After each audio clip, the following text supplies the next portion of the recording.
शांति।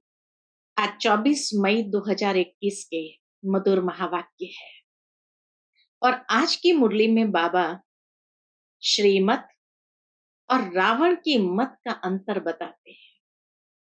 बाबा कहे, बच्चे तुम जब रावण के मत पर होते हैं तो बाप की कितनी ग्लानि करते हैं और भारत भी कौड़ी तुल्य कंगाल बन जाता है और परमात्मा की श्रीमत पर जब परमात्मा को पहचान कर उसको याद करते हैं तो हीरे तुल्य या धनवान बन जाते हैं, समृद्ध बन जाते हैं।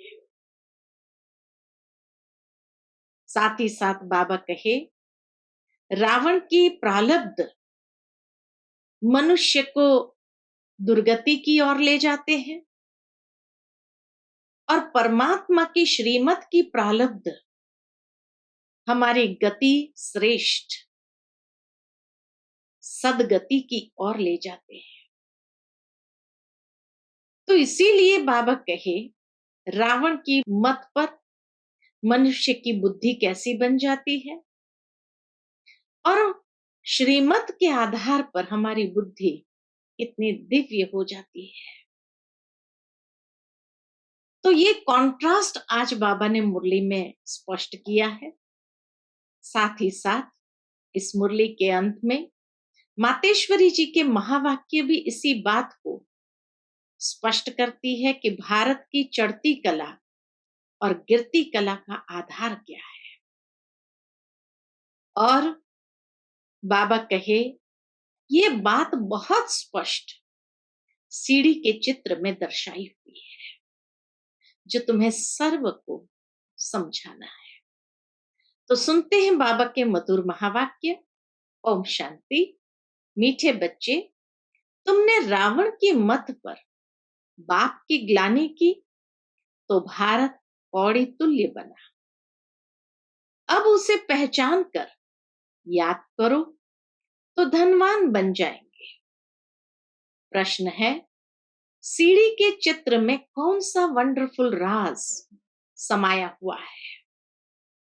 उत्तर है, आधा कल्प है भक्ति की डांस और आधा कल्प है ज्ञान की डांस।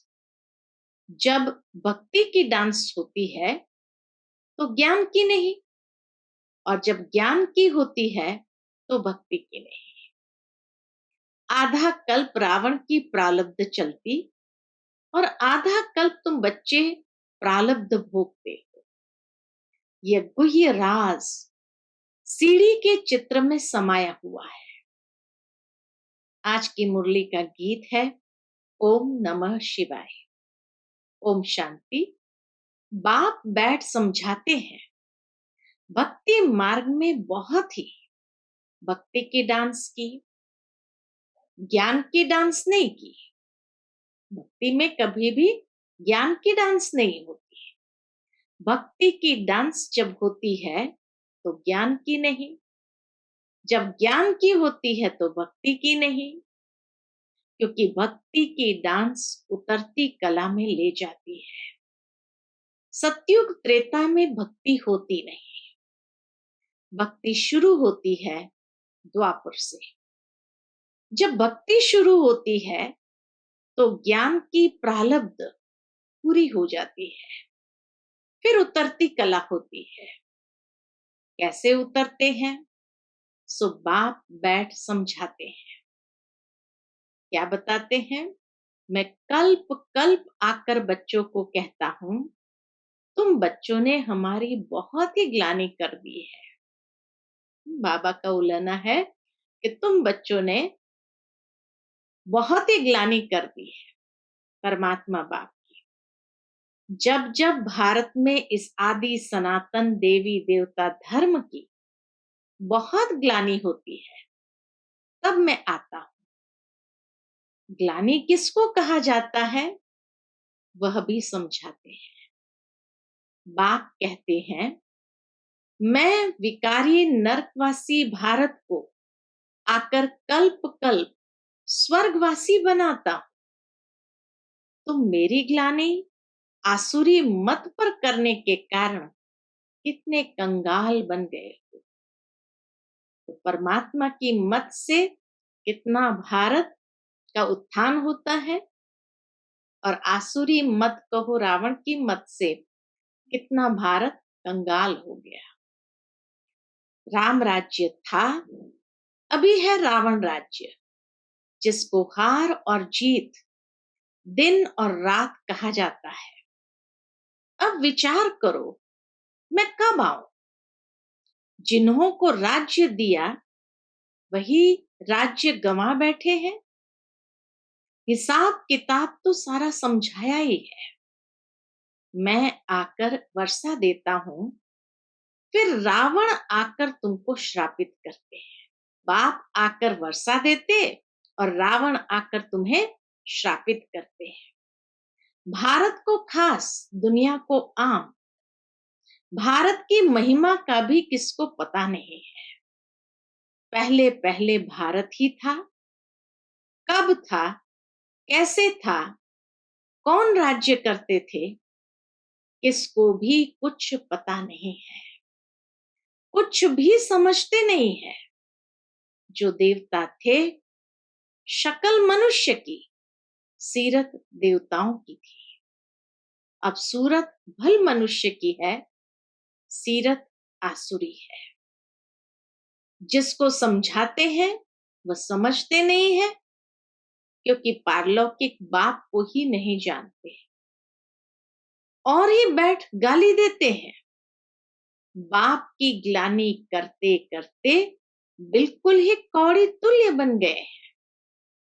भारत का डाउनफॉल हो गया है। ऐसी हालत जब होती है, बाप कहते हैं तब मैं आता हूं। अभी तुम बच्चों को सन्मुख समझा रहा, कल्प पहले भी ऐसे ही समझाया था। यह दैवी संप्रदाय की स्थापना हो रही है। मनुष्य से देवता बन रहे हो।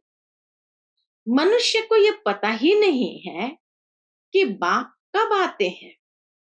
सतयुग त्रेता में तुम बड़ी खुशी में प्रारब्ध भोगते हो, फिर द्वापर से रावण का श्राप पाते पाते बिल्कुल ही खत्म हो जाते। जैसे देवताएं प्रारब्ध भोगते भोगते त्रेता के अंत में खत्म हो जाते हैं, फिर रावण की आसुरी प्रारब्ध शुरू होती है। भक्ति भी पहले अव्यभिचारी होती है, फिर व्यभिचारी होती है। सीढ़ी ठीक बनी हुई है। सीढ़ी के चित्र के अंदर बहुत स्पष्ट कैसे द्वापर के आरंभ में शिव की भक्ति यानी अव्यभिचारी भक्ति शुरू होती है, और फिर कैसे भक्ति भी व्यभिचारी बन जाती है। हर एक चीज सतो प्रधान, सतो रजो तमो बनती है, खाद पड़ती जाती है। तुम बच्चों को समझाया तो बहुत अच्छी रीति जाता है, परंतु क्या होता है, परंतु धारणा कम होती है। कोई में तो समझाने का बिल्कुल अकल ही नहीं है। कोई अच्छे अनुभवी है जिनकी धारणा बड़ी अच्छी होती है। नंबरवार तो होते हैं ना। स्टूडेंट्स एक समान नहीं होते, कुछ न कुछ नंबर जरूर रखेंगे। कोई को भी समझाना है बहुत सहज। बाप कहते हैं मुझे याद करो, मैं तुम्हारा बेहद का बाप, सृष्टि का रचयिता हूं। मुझे याद करने से क्या होगा? बाप को याद करने से बेहद का वर्षा मिलेगा। याद से ही खाद निकलेगी। सिर्फ यह समझाओ कि तुम भारतवासी सतयुग में सतो प्रधान थे, अब कलयुग में तमो प्रधान बने। सतयुग में सतो प्रधान थे, अभी कलयुग में तमो प्रधान बने। आत्मा में खाद पड़ती है। पवित्र होने बिगर कोई वहां जा नहीं सकते। नई दुनिया में है ही सतो प्रधान। कपड़ा नया है तो कहेंगे सतो प्रधान, फिर पुराना तमो प्रधान हो जाता है। अभी सबका कपड़ा फटने लायक है, सब जर्जरीभूत अवस्था को पाए हुए हैं। जो विश्व के मालिक थे वही बिल्कुल गरीब बने हैं, फिर उनको ही शाहूकार बनना है। इन बातों को मनुष्य नहीं जानते। भारत स्वर्ग था, इन लक्ष्मी नारायण का राज्य था, और सब धर्म वाले तो बाद में आए हैं। बाप तुमको रियल बात बैठ समझाते हैं। गीता का देखो कितना मान है, पढ़ते पढ़ते बिल्कुल ही नीचे गिर गए हैं, तब पुकारते हैं, हे पतित पावन आओ। हम भ्रष्टाचारी बन गए हैं। सदगति तो भगवान ही दे सकते हैं, बाकी शास्त्रों में तो सब है भक्ति मार्ग, तुम्हारी बुद्धि में बैठा हुआ है। हम बाबा के ज्ञान से देवता बनते हैं। अब सारी दुनिया से वैराग्य है। सन्यासी भी भक्ति करते हैं, गंगा स्नान आदि करते हैं ना। अभी गंगा स्नान तो करते ही पतितों से पावन होने के लिए। तो बाबा कहे साधु सन्यासी महात्मा सब जाकर गंगा स्नान करते हैं। भक्ति भी सतो प्रधान फिर रजो तमो होती है, यह भी ऐसे है। आधा कल्प दिन आधा कल्प रात गाई जाती है। ब्रह्मा के साथ जरूर ब्राह्मणों का भी होगा, दिन और रात ब्राह्मणों का भी होगा। तुम अभी दिन में जाते हो, भक्ति की रात पूरी होती है। भक्ति में तो बहुत दुख है, उनको रात कहा जाता है।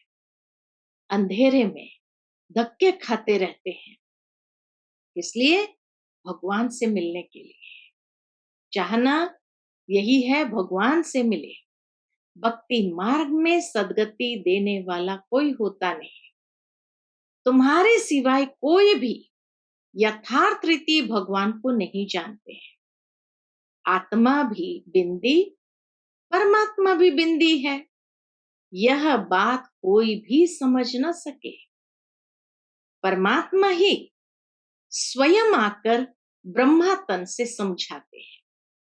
उन्होंने फिर भागीरथ बैल के रूप में दिखाया है।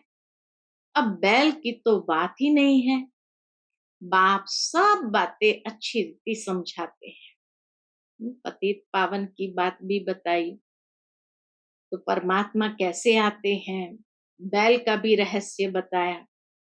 परंतु इतना अच्छी रीति बाबा समझाते, परंतु इसकी बुद्धि में पूरी रीति बैठता नहीं है।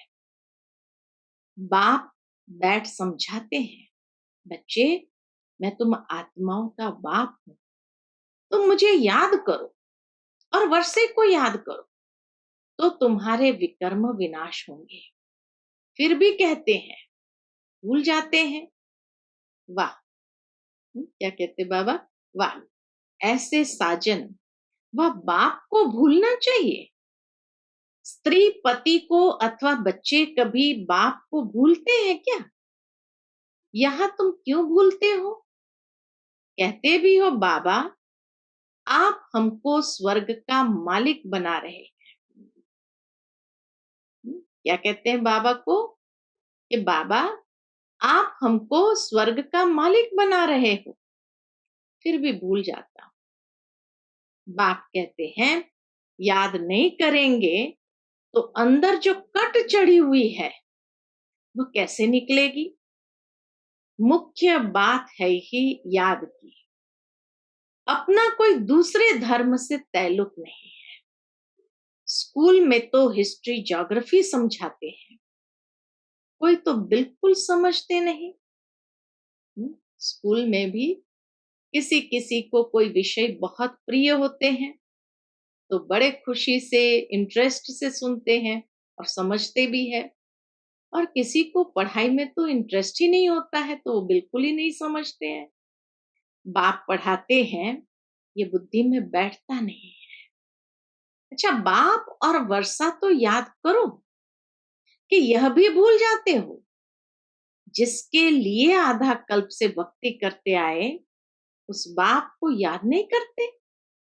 तुम बच्चों की बुद्धि में है अब हम ये शरीर छोड़ राजाई में जाएंगे, यह अंतिम जन्म है। सूक्ष्म वतन में उनके फीचर्स तो वही देखते हो, वैकुंठ में भी देखते हो, जानते हो ये मम्मा बाबा ही लक्ष्मी नारायण बनते हैं। तुम जब सतयुग में रहते हो तो समझते हो कि यह एक शरीर छोड़ दूसरा लेना है। इतना ही आत्मा का ज्ञान है कि मैं आत्मा अब ये शरीर छोड़ दूसरा लूंगी। वहां उनको यह पता नहीं रहता कि सतयुग के बाद त्रेता आएगा, द्वापर आएगा, हम उतरते जाएंगे। ज्ञान की बात नहीं रहती है, पुनर्जन्म लेते रहते हैं। वहां आत्म अभिमानी रहते हैं, फिर आत्म अभिमानी से देह अभिमानी बन जाते हैं। फिर देह अभिमान विकसित होने लगता, देह अभिमानी बन जाते हैं। यह नॉलेज सिर्फ तुम ब्राह्मणों को है और कोई के पास नहीं है। यह ज्ञान ज्ञानेश्वर जो ज्ञान का सागर बाप है वही सुनाते हैं। जरूर ब्रह्मा के बच्चे ब्राह्मणों को ही सुनाएंगे। ब्रह्मा के बच्चे हैं ब्राह्मण संप्रदाय। रात दिन का फर्क है। तुम पुरुषार्थ कर संपूर्ण गुणवान बनते हो। संपूर्ण निर्विकारी गृहस्थ व्यवहार में रहते भी तुम बाप को याद करो। कर्म तो करना ही है। बुद्धि का योग बाप के साथ लगा रहे। कर्म भल कोई भी करो, बढ़ई का काम करो, अर्थात कारपेंट्री का काम करो व राजाई का करो। राजा जनक का भी गायन है ना, राजाई करते रहो परंतु बुद्धि का योग बाप के साथ लगाओ तो वर्षा मिल जाएगा। बाप कहते हैं मन मना भव माम एकम याद करो। शिव बाबा कहते हैं सिर्फ शिव कहने से लिंग याद आएगा, इसलिए बाबा कहे शिव के साथ बाबा जरूर जोड़ो। शिव बाबा कहते हैं सिर्फ शिव कहने से लिंग याद आएगा और तो सबके शरीरों का नाम लिया जाता है। पाठ शरीर से बजाते हैं। अभी तुमको आत्म अभिमानी बनाया जाता है जो आधा कल्प चलता है। इस समय सभी है देह अभिमान में, वहां आत्म अभिमानी होंगे। अभी देह अभिमान में है, सतयुग में आत्म अभिमानी होंगे। यथा राजा रानी तथा प्रजा। आयु तो सबकी बड़ी होती है, यहां सबकी आयु कम है। तो बाप सन्मुख बैठ बच्चों को कितना अच्छी रीति समझाते हैं। ये आत्माओं, क्योंकि आत्मा ज्ञान लेती है, धारणा आत्मा में होती है। बाबा को शरीर तो है नहीं, आत्मा में सारा ज्ञान है। आत्मा भी स्टार है, बाबा भी स्टार है। वह पुनर्जन्म नहीं लेते हैं, आत्माएं पुनर्जन्म लेती है। अंतर बाबा बता रहे हैं परमात्मा और आत्मा में। इसीलिए बाबा ने काम दिया था कि परमात्मा की महिमा और बच्चे की महिमा लिख कर लाओ। होमवर्क दिया था बाबा ने कि दोनों की महिमा लिख कर लाओ। तो कई बच्चे ये मुरली सुनकर के भी यही समझेंगे कि आज भी बाबा ये होमवर्क दे रहे हैं कि आत्मा की महिमा और परमात्मा की महिमा जरूर लिखो। दोनों की अलग अलग है। श्री कृष्ण की महिमा अलग है, इसी तरह बाबा कहे श्री कृष्ण की अलग महिमा है। वह साकार व निराकार। इतना गुणवान किसने बनाया? जरूर कहेंगे परमात्मा ने बनाया। इस समय तुम ईश्वरीय संप्रदाय हो, तुमको बाप सिखला रहे हैं पीछे फिर प्रारब्ध भोगते हैं। सतयुग में तो कोई नहीं सिखलाएंगे, भक्ति मार्ग की सामग्री ही खत्म हो जाती है। सतयुग में ये भक्ति मार्ग की सामग्री नहीं होती है। इस दुनिया से वैराग्य भी चाहिए, अर्थात वैराग्य माना तो बाबा स्पष्ट करते हैं, देह सहित देह के सब संबंध छोड़ अपने को अशरीरी आत्मा समझना है। नंगे आए थे नंगे जाना है, ये पुरानी दुनिया खलास हो जानी है। हम सब नई दुनिया में जाने वाले हैं। बस यह याद की मेहनत करते रहो, ये है वैराग्य। तो ये याद की मेहनत करते रहो, इसमें ही फेल होते हैं। देह सहित देह की दुनिया को भूलना, उसमें ही बाबा कहे फेल होते हैं, याद करते नहीं हैं। जो भी समझने के लिए आते हैं उनको भी यही समझाना है। शिव बाबा ब्रह्मा द्वारा कहते हैं कि मुझे याद करो, तो याद से तुम्हारी खाद निकल जाएगी, तुम विष्णुपुरी के मालिक बन जाएंगे। विष्णुपुरी ही स्वर्गपुरी है, तो जितना हो सके बाप को याद करो। जिस बाप को आधा कल्प याद किया है, अब वह सन्मुख आए हैं, कहते हैं मुझे याद करो। उनको कोई भी जानते नहीं, खुद ही आकर अपना परिचय देते हैं। मैं जो हूं, जैसा हूं, ऐसा कोई विरला जानते और निश्चय करते हैं। निश्चय कर लेते, बाबा कहे निश्चय कर लेते हैं तो पुरुषार्थ कर वर्षा पा लेते हैं। शिव बाबा कहते हैं मुझे याद करने से ही तुम्हारे विकर्म विनाश होंगे और तुम पवित्र बन पवित्र दुनिया के मालिक बनेंगे। विकर्म कोई भी नहीं करना है। अब इस ब्राह्मण जन्म में कोई भी विकर्म नहीं करना है। अच्छा, मीठे मीठे सिक्के लदे बच्चों प्रति माता पिता बाप दादा का याद प्यार और गुड मॉर्निंग। रूहानी बाप की रूहानी बच्चों को नमस्ते।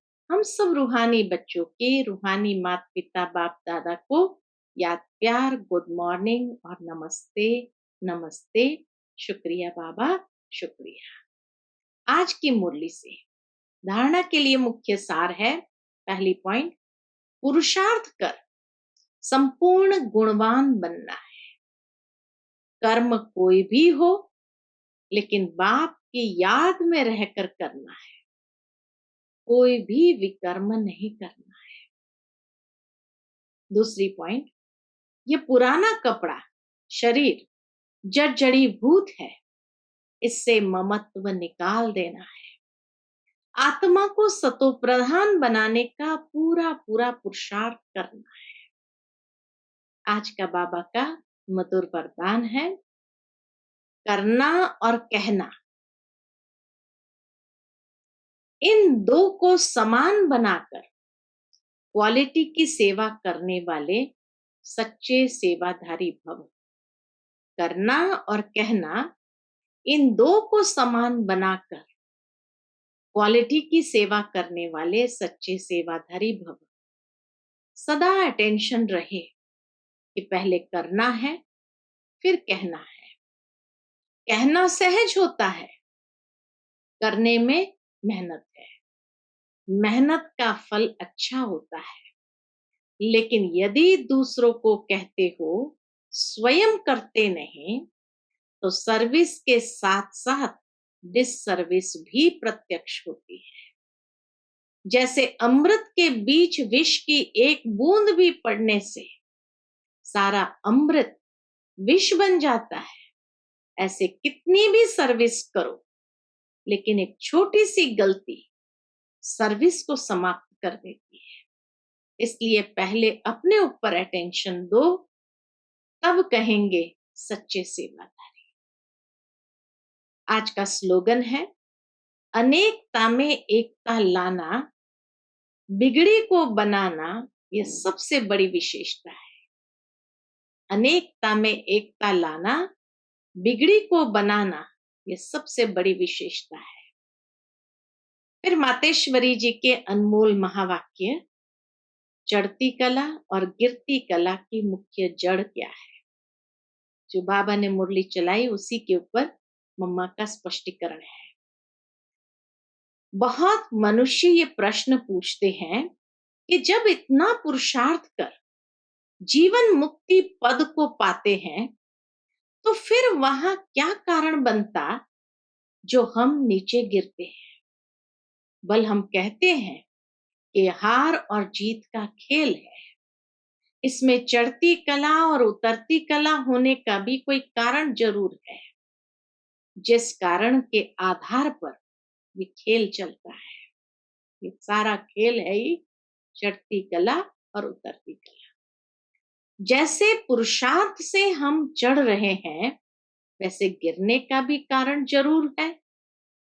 अब कारण भी कोई बड़ा नहीं है, कारण भी कोई बड़ा नहीं है, जरा सी भूल है। जैसे परमात्मा कहता है मुझे याद करो तो मैं तुमको मुक्ति जीवन मुक्ति पद दूंगा, वैसे ही जब बॉडी कॉन्शियस हो परमात्मा को भूलते हैं तो गिरते हैं। बस इतनी सी भूल। बॉडी कॉन्शियसनेस हो गया, परमात्मा को भूल गए तो गिरते हैं। फिर वाम मार्ग में चले जाते हैं। फिर 5 विकारों में फंसने से दुख उठाते हैं। तो यह हुआ अपना दोष, न कि रचता का दोष है। हर इंसान बॉडी कॉन्शियस बना तो बाबा कहे 5 विकारों में वो फंसा तो ये हर आत्मा का दोष है, रचता का नहीं है। जो लोग कहते हैं दुख सुख परमात्मा ही देता है, ये कहना बिल्कुल रॉन्ग है।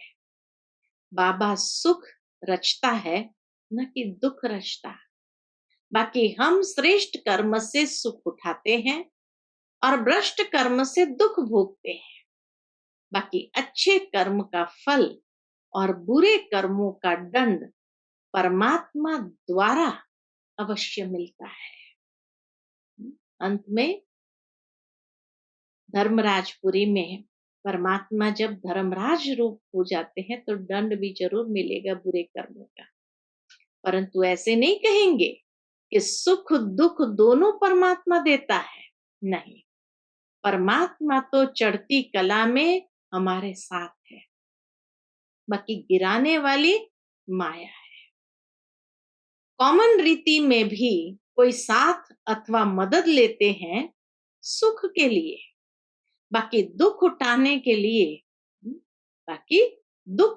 के लिए कोई किसका साथ नहीं लेते। बाकी तो जैसा जैसा कर्म वैसा वैसा फल की रिजल्ट। तो इस ड्रामा के अंदर दुख सुख का खेल अपने कर्मों के ऊपर बना हुआ है, परंतु तुच्छ बुद्धि मनुष्य इस राज को नहीं जानते। अच्छा, Om Shanti. To watch Peace of Mind channel videos on YouTube, subscribe us on youtube.com/tvpeaceofmind. Just a click for a peaceful life.